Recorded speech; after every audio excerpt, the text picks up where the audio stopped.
Selamat sore para netizen dimanapun kita berada. Salam inspirasi bagi kita semua. Agak menarik juga begitu kan. Abdesi minta masa jabatan kepala desa bisa sampai 27 tahun. Wow, kenapa tidak seumur hidup aja begitu kan? Kenapa begitu rakusnya kepala desa hari ini begitu kan? Menuntut sampai segitunya begitu kan? Apakah masih kurang dengan dana desa yang banyak dikorupsi begitu kan?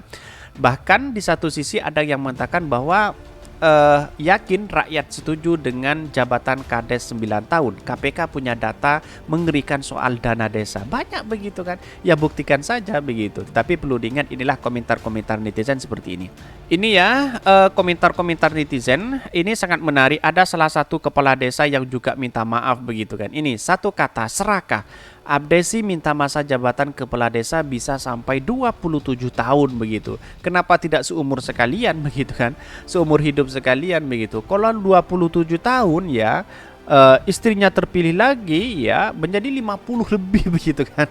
Tetapi mari dengarkan terlebih dahulu pernyataan dari kepala desa yang minta maaf begitu ini. Kades yang sesumbar pengen jabatannya seumur hidup akhirnya minta maaf seperti ini ya pernyataannya. Ini cukup menarik juga begitu. Di mana publik menilainya itu juga persepsi. Assalamualaikum warahmatullahi wabarakatuh. Saya Arif Sofianto selaku Kades sehubungan dengan video di sosmed yang viral pada saat saya demo. Dengan ini saya klarifikasi bahwa semua itu bercanda. Tidak ada suatu apapun di pikiran saya dan rekan-rekan. Dengan ini teman Kades bertiga ini mungkin dengan yang Oke, dari sini kan sudah jihad begitu kan, sudah jelas dari potongannya aja ya. Dia tidak menampilkan seorang sosok pemimpin begitu kan. Ya, melihat dari pekerjaan atau dia bekerja kayaknya tidak seberapa begitu kan. Kan aneh juga begitu kan. Banyak yang menteriak-teriakan yang mengkritik kepada pemerintah hari ini ya. Kalau Pak Jokowi benar-benar ini dilakukan ya wallahu a'lam, maka semakin akan gampang untuk apa ya? Untuk para oligarki yang punya kepentingan besar ya bisa terjadi di situ begitu, kecurangan misalnya ini.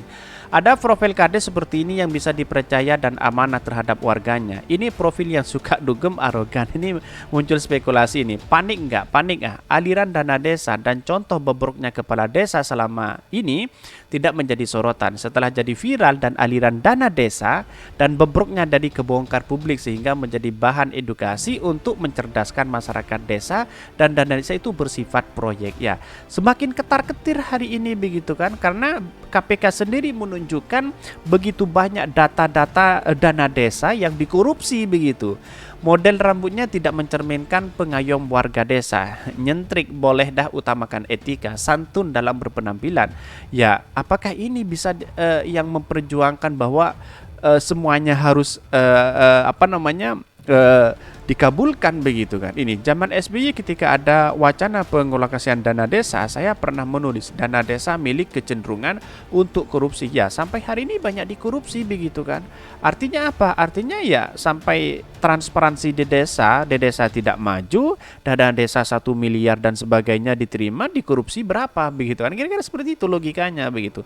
Dan bahkan komentar-komentar netizen seperti ini.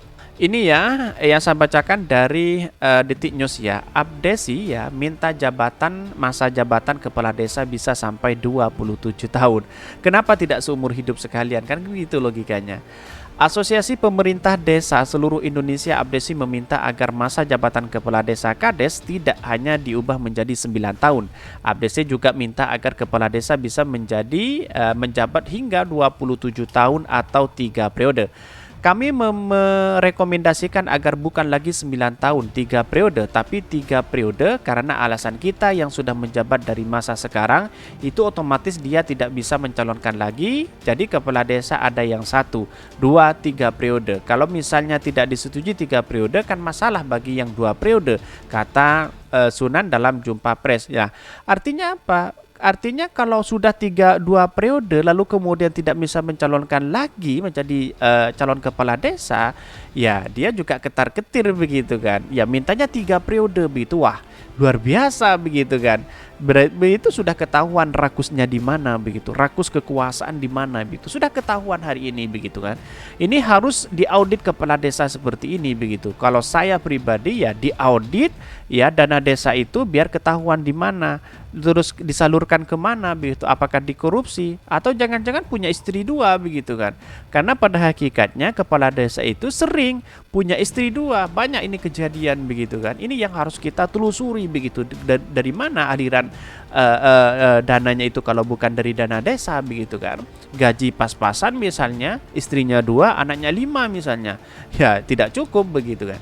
Apalagi tetangganya yang harus kita bantu, terus kemudian saudaranya yang sakit yang harus kita bantu, teman-temannya, konstituennya begitu kan, pendukung-pendukungnya begitu kan.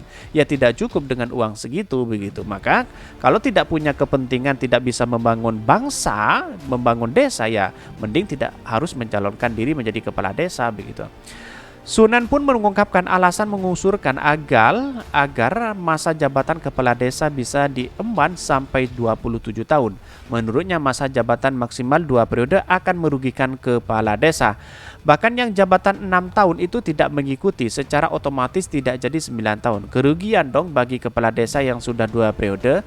Dia dicintai rakyatnya, didukung rakyatnya, tapi tidak bisa melanjutkan programnya masa pengabdiannya, tidak bisa mencalonkan lagi. Jadi kita yang cerita tentang Indonesia bahwa 33 provinsi merekomendasinya jika pemerintah serius menyepakati yang 9 tahun dan 3 periode agar kepala desa yang 2 periode ini bisa terfasilitasi. Lah, ini kan rakus kekuasaan begitu kan.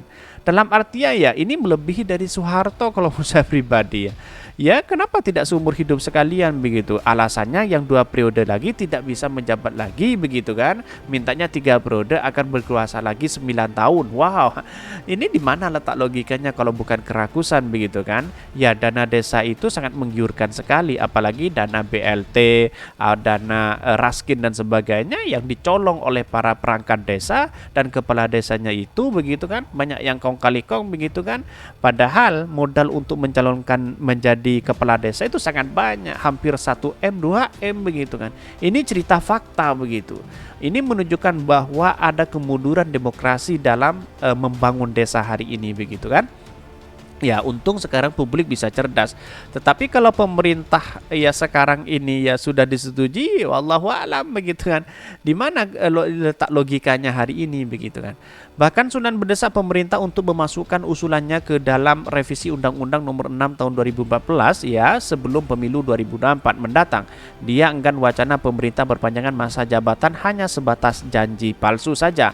Bahkan ini kan janji politik beberapa parpol. Ketika barang ini tidak selesai sebelum pemilu, maka ini hanya gombal, ini hanya janji palsu, PHP. Maka kita mendorong agar revisi itu dilakukan dan masuk prolegnas ya 2023. Kalau tidak masuk berarti ini hanya bualan saja, tidak serius. Sunan menambahkan pihaknya agar meminta APBN 2024 mendatang memberikan formulasi besaran dana desa sebesar 7-10% atau minimal 150 triliun. Hal tersebut perlu dilakukan untuk memaksimalkan pembangunan desa. Peningkatan dana desa untuk memberi manfaat untuk membangun desa sebagai penopang ekonomi nasional presentasi 2,56% dari APBN saat ini dirasakan sangat kecil jika dibandingkan luas wilayah Indonesia. 91% adalah desa dengan penduduk 85,1%. Bahkan dengan peningkatan dana desa kita akan melihat desa-desa yang Indonesia akan tumbuh lebih maju, lebih mandiri dan mengharapkan keseriusan pemerintah yang khususnya DPR RI untuk mewujudkan jika benar-benar partai politik dan PR ingin disebut peduli akan pembangunan desa. Ini bukan peduli tapi dikorupsi. Saya katakan itu. Kenapa? Karena bukti-bukti banyak sekali dana desa itu diselewengkan begitu kan. Bahkan ya kalau minta ini sangat rakus sekali begitu. Dan bahkan sama kalau DPR-nya menyetujui ini ya sama aja begitu kan. Bahkan nanti ada bupati, ada wali kota, ada gubernur yang meminta jabatan 9 tahun juga begitu kan. Selain abdesi, dalam jumpa pers ya juga diikuti dua organisasi perangkat desa lainnya, yakni Asosiasi Badan Pemusatan Desa Nasional DPPA Pendetas dan Persatuan Perangkat Desa Seluruh Indonesia DPNPDP PPDE. Sebagai informasi, tiga asosiasi tersebut bukan merupakan bagian dari Pebdesi yang pada Selasa ya pekan lalu melakukan aksi unjuk rasa di depan gedung DPR ini. Ya sama aja begitu. Dalam artian bahwa yang selama ini dilakukan oleh mereka, dana desa dikorupsi habis-habisan ya, apalagi minta 3 periode 27 tahun begitu. Di mana letak logikanya begitu? Kalau Pak Presiden Jokowi ya melakukan ini dan menyetujui ini semua, ya wallahu alam negara ini akan dicap sebagai negara kemunduran, negara hancur begitu kan. Bisa dibuktikan aja begitu kan. Karena begitu hakikatnya ya 5 tahun aja tidak menunjukkan eksistensi keberhasilan kepala desa, apalagi 9 tahun. Dana desa banyak yang dikorupsi begitu kan. Banyak Raskin, BLT banyak yang dikorupsi. Coba buktikan aja begitu kan, diaudit begitu kan, kemana uangnya kan, kira-kira seperti itu logikanya begitu. Ya inilah nggak tahu saja sih kalau sudah kong kali kong dengan ingin menguasai di Pilpres 2024 ini sudah ada kong kali kong seperti itu, ya Allah wa'lam begitu kan, biar masyarakat yang menilai dan Allah akan menilai kita begitu. Mungkin itu yang kami sampaikan. Tonton terus channel Hodari Podcast Rakyat ini karena ada berita-berita menarik dan viral setiap harinya. Salam para netizen, salam inspirasi bagi kita semua. Jangan lupa di subscribe channel YouTube Hodari Podcast Rakyat ini.